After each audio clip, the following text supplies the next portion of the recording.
புதிய வாசிப்பு புதிய சிந்தனை நிகழ்ச்சிக்கு உங்கள் அனைவரையும் அன்போடு வரவேற்கின்றேன். இந்த பகுதியில் தி ஃபெடரல்.comல வந்திருக்கிற ஒரு முக்கியமான கட்டுரை எடுத்து தான் நம்ம பேச இருக்கிறோம். இந்த கட்டுரையினுடைய பேசுபொருள் என்பது மோடிக்கு எதிராக பலவீனம் அடையக்கூடிய எதிர்க்கட்சிகள், அந்த பொருளில் தான் இந்த கட்டுரை எழுதப்பட்டிருக்கிறது. இது குறித்து உரையாடுவதற்காக தி ஃபெடரல்.com ஆசிரியர் திரு சீனிவாசன் அவர்கள் வந்திருக்கிறார். வாருங்கள் நேயர்களே. வணக்கம் திரு சீனிவாசன். இந்த கட்டுரையினுடைய பேசுபொருள் அப்படின்றது வெஸ்ட் பெங்கால்லேருந்து பீகார் வரைக்கும், டெல்லியிலேருந்து மகாராஷ்டிரா வரைக்கும் இப்படி எதிர்க்கட்சிகள்லாம் பலவீனம் அடைந்து கொண்டிருக்கிறார்கள் அப்படின்னு சுட்டிக்காட்டி நிறைய விஷயங்கள் சொல்கிறாங்க. அந்த எதிர்க்கட்சிகள் பலவீனம் அடைதலை எப்படி புரிஞ்சுக்கிறது சீனிவாசன்? இது வரைக்கும் நாம் என்ன கேட்டிருக்கோன்னா, எப்படி மோடி ஷா அவங்களால் கட்டமைக்கப்பட்ட பாஜகங்கிற ஒரு அரசியல் மெஷினரி எப்படி ஒரு மிக பலமான ஒரு ஒரு கட்டமைப்பாக வளர்ந்துருக்கு அப்படிங்கிறதான் கேள்விப்பட்டிருக்கோம். இதுக்கு மாறாக அவர் என்ன சொல்ல போகிறாருன்னா, அது பலமடைஞ்சிருக்குன்னு எல்லாருக்கும் தெரியும். 2014 அதை பற்றி நாம் தொடர்ந்து பேசிகிட்டே இருக்கோம். ஆனால் அதுக்கு விளைவு என்னன்னா, தேசியத்தில் இருக்கிற எதிர்க்கட்சிகள் எல்லாருமே முற்றிலுமாக அவங்க பலவீனமாக மாறிட்டாங்க. அவங்களுடைய ஒரு குரலே இல்லாத நிலைமைக்கு வந்துட்டாங்க. அப்போது இந்த ஜனநாயகம் எப்படி இருக்கும்? அமிர்தா சேன சொல்லியிருக்கார், ஆர்குமெண்டேட்டிவ் இண்டியன் அப்படின்ட்டு. எப்போ பார்த்தாலுமே வாக்குவாதத்தில் ஈடுபடுவது தான் ஜனநாயகத்தின் ஒரு பெருமை, அதனுடைய ஒரு நல்ல ஒரு அழகு. அதுவே இல்லாதிக்கு ஒரு முற்றிலுமாக ஒரு அமைதியான சூழ்நிலை இருக்கிற மாதிரி தெரிகிறது. ஏன்னா அரசியலில் எதிர்கட்சியினுடைய குரலே தென்படலை.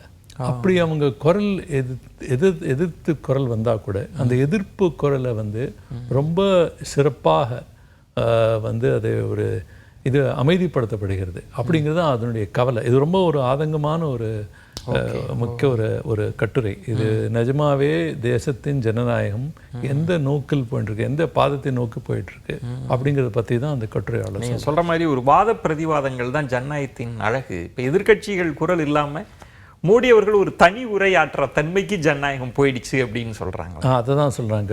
அது சொல்கிறார், ஒரு விதமான ஒரு சைலன்ஸ் இருக்குது, அவங்களுடைய குரலே தென்படலை அப்படின்ட்டு. நீங்கள் பாருங்களேன், இப்போவே ஒரு காக்ரோச் ஜனதா பார்ட்டின்னு அப்படி ஒரு இது வந்தது. உங்களுக்கு தெரியும், வீட்டில் நம்ம இந்த கரப்பாம்பூச்சி எங்கே பார்த்தாலும் ஓடிட்டுருக்கோம். அது கரப்பாம்பூச்சிங்கிற இது ஏன் அப்படி வந்ததுன்னா, இந்த இணையதளத்தில் இருக்கிற சில யங்ஸ்டர்ஸ் அவங்க வேலையில்லா திண்டாட்டம் மற்ற விதமான விஷயங்கள்லாம் அதை சொல்கிறதுக்காக அவங்க அது ஒரு எதிர்ப்பு குரலாக அதை ஏற்றிருக்காங்க. ஏன்னா உங்களுக்கு தெரியும் அதனுடைய பின்னணி என்னன்னு தெரியும் உங்களுக்கு. சுப்ரீம் கோர்ட் ஜட்ஜ் சொன்னார், இந்த மாதிரியே நிறைய மனிதர்கள், இளைஞர்கள் சரியாக படிப்பு இல்லாதிக்கு சரியாக ஒரு அது மீடியாவில் ஊடகத்துலேயும் வராங்க, கோர்ட்லேயும் நிற்கிறாங்க லாயர்ஸாக, இவங்க கரப்பாம்பூச்சி மாதிரி இருக்காங்க அப்படின்னு சொல்லிட்டார். அது மேலே அதனுடைய எதிர்வினை தான் அந்த கோபம். ஆனால் பாருங்கள், 3 தினத்துக்கு அப்புறம் என்ன ஆச்சு? அந்த முடக்கப்பட்டு விட்டது. அந்த குரல் இப்போ எங்கே போச்சுன்னு தெரியல. ஆனால் அவங்க என்ன சொல்கிறாங்கன்னா, பல கரப்பாம்பூச்சிகள் வேறு இடத்துலேருந்து இப்போ வெளியில் வரும் அப்படின்ட்டு. இந்த கட்டமைப்பில் ஜனநாயகத்தினுடைய மிகப்பெரிய அம்சம் தேர்தல் தான். தேர்தல் அரசியல் நன்றாக வளர்கிறது. நீங்கள் பார்க்குற இவ்வளோ தேர்தல் நடந்திருக்கு. ஆனால் அதனுடைய அந்த தேர்தலினுடைய பின்னணி என்ன, எந்த விதமான ஒரு தேர்தல் கட்டமைக்கப்படுகிறது, அதில் இருக்கிற எந்த மாதிரி ஒரு ஒரு மத்திய அரசினுடைய அதனுடைய கை எவ்வளோ பலமாக இருக்கிறது, அது எப்படி இருக்குன்னு சொல்கிறாங்கன்னா, த்ரூ வேரியஸ் இன்ஸ்டிடியூஷன், நிர்வாகம், பல நிறுவனங்கள் அதில் இருக்குது. எலெக்ஷன் கமிஷன் இருக்குது, சிபிஐ இருக்குது, என்ஃபோர்ஸ்மெண்ட் டைரக்டரேட் இருக்குது.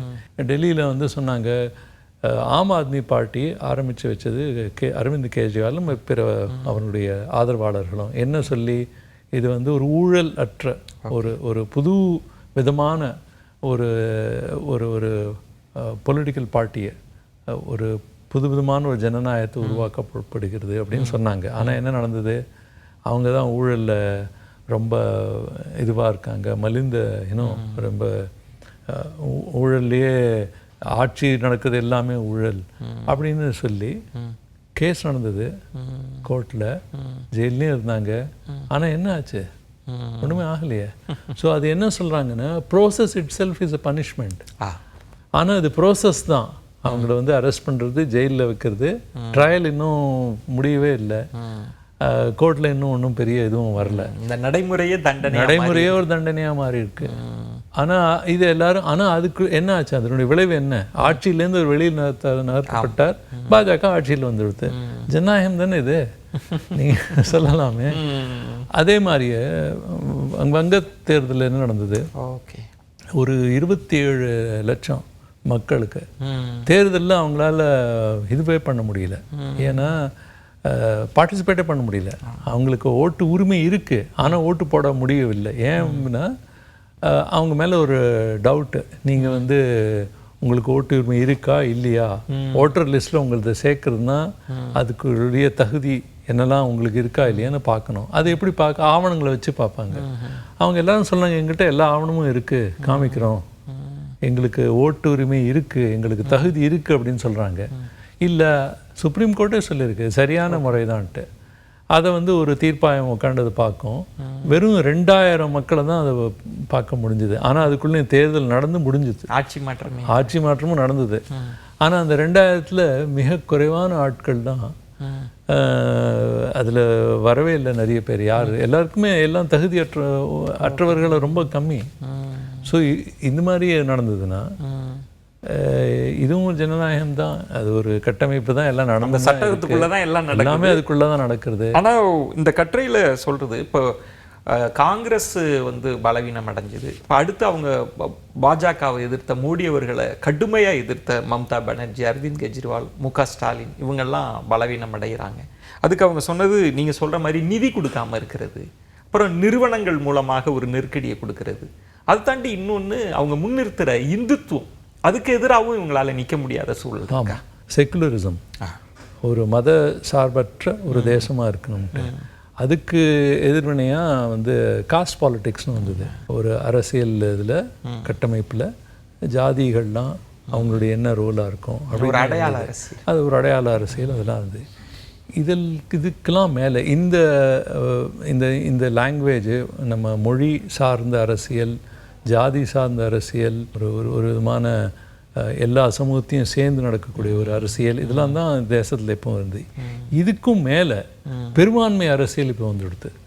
இவங்க என்ன சொல்கிறாங்கன்னா, இது வந்து ஒரு ஹிந்து தேசம், அந்த இந்து தேசத்தினுடைய வரலாறு மிகப்பெரிய வரலாறு, அந்த வரலாறை சீர்திருத்தம் பண்ணி திரும்பி கொண்டு வரோம் நாங்கள் அப்படின்னு சொல்கிறாங்க. ஆனால் இப்போ இருக்கிற எதிர்கட்சிகள் அதுக்கு வந்து எதிர்வினையாக ஒன்றும் சொல்ல முடியல.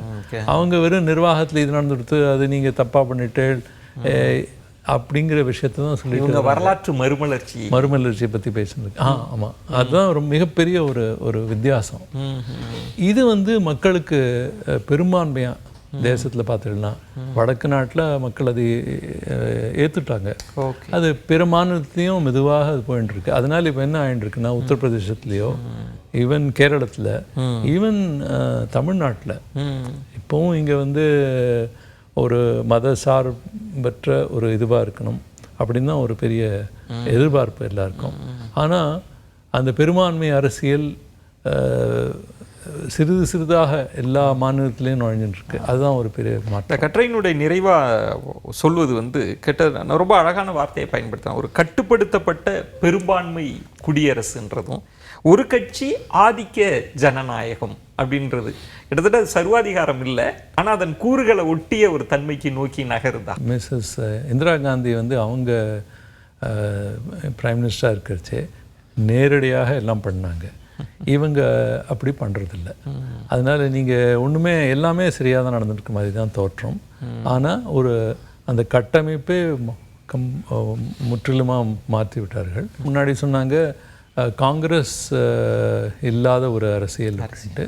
இப்போ வந்து பிற கட்சிகளும் இல்லாத ஒரு அரசியலாக மாறிட்டு இருக்க மாதிரி ஒரு சூழ்நிலை வளர்ந்துட்டு இருக்குங்கிறது தான் அந்த கட்டுரை சொல்லுது. ஒரு முக்கியமான கட்டுரை, உங்களோட விரிவான பார்வைகளை முன் வச்சுங்க. மிக்க நன்றி திரு சீனிவாசன். மற்றொரு நிகழ்ச்சியில் உங்களை சந்திக்கிறேன். அதுவரை உங்களிடமிருந்து விடைபெறுகிறேன். நன்றி, வணக்கம்.